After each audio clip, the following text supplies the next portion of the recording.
You said it without thinking? 4 words. The door closed. That was 11 years ago, and you still hear your own voice saying them. You've replayed that hallway 1,000 times, rewritten the ending 1,000 ways. But the memory doesn't rewind, it follows you. Into your car. Your kitchen. Your quiet moments. Today looks ordinary. Inside, you're still standing in that hallway, waiting for a different ending. You didn't pick up. It was late, you were tired, you told yourself you'd call back in the morning. You didn't know it was the last time the phone would ever ring with that name on the screen. You've replayed that ring 1,000 times. Some nights you pick up. Some nights you don't.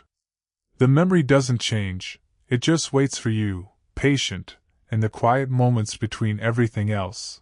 Today looks ordinary. Inside, you're still sitting in that parked car, listening to a phone that already stopped ringing. The alarm goes off. You silence it before the second ring.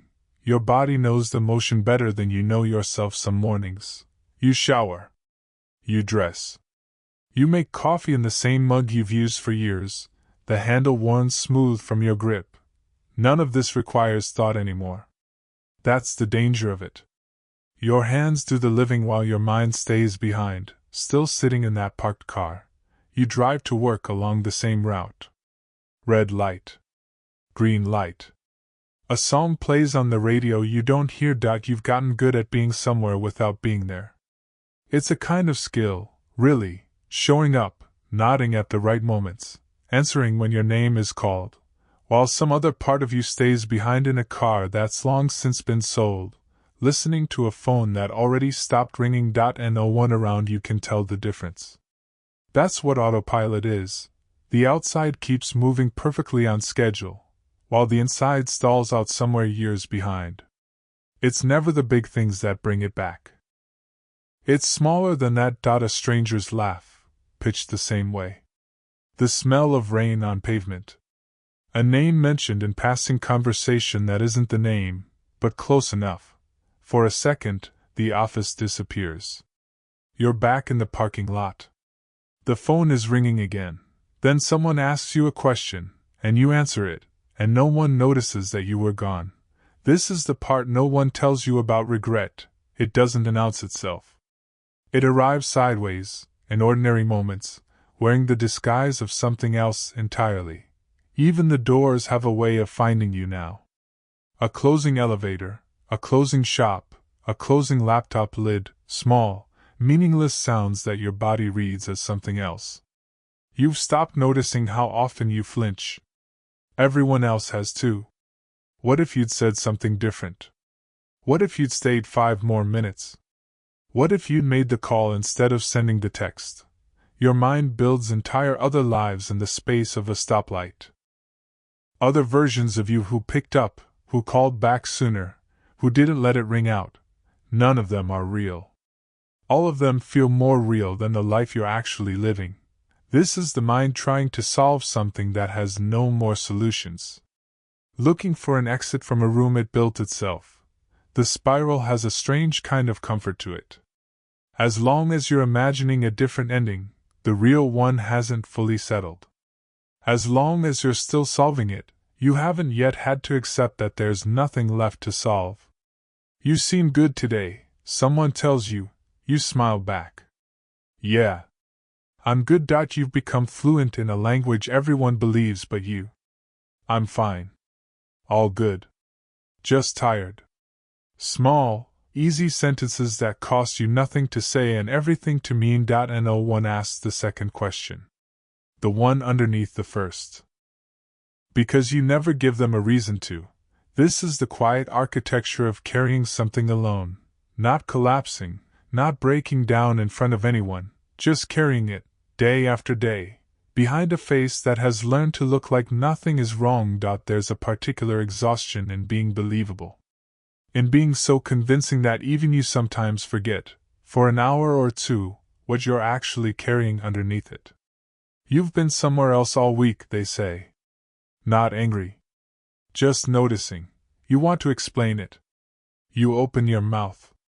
Nothing comes out that sounds like the truth. Regret doesn't just live in you, it leaks into everything around you. The conversations that go quiet too early.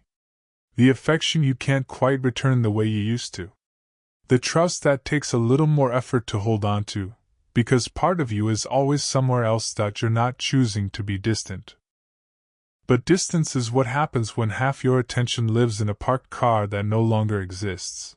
The people who love you don't need the whole story to feel the absence. They just feel it, a smaller version of you sitting across the table, while the rest of you is somewhere they can't follow. There was a version of this year, this decade, where you said yes to things. Where you took the job, made the call, stayed in the room a little longer. Instead, you spent so much of it looking backward that the present slipped by without you fully arriving in it. Opportunities came and went while you were busy rewriting a phone call that couldn't be rewritten. This is the real cost of regret, not the original moment, but every moment after it that you weren't fully present for. You didn't lose one day 11 years ago. You've been losing pieces of every day since. Somewhere in one of those houses, someone else is sitting in their own version of this car, replaying their own unanswered call. You'll never know it. That's the quiet, invisible math of regret.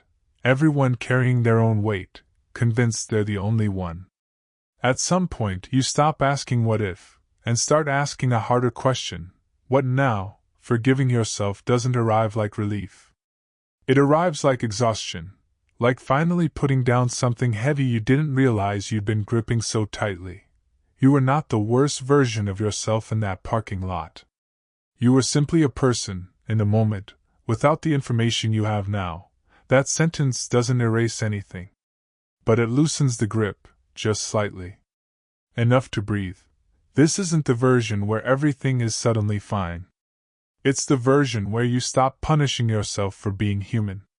You start doing something different, not dramatic, not a single turning point, just small choices, repeated. You answer the second question when someone asks it. You stay 5 more minutes in a conversation instead of leaving early. You say the true thing instead of the easy thing. None of this erases the parked car.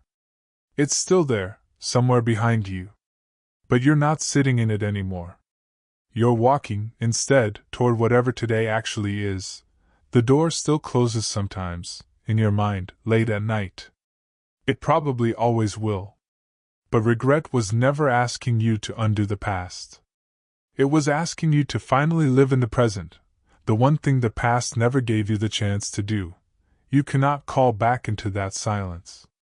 But you can walk forward, carrying it a little lighter than yesterday. And that, quietly, without anyone noticing, is what healing actually looks like.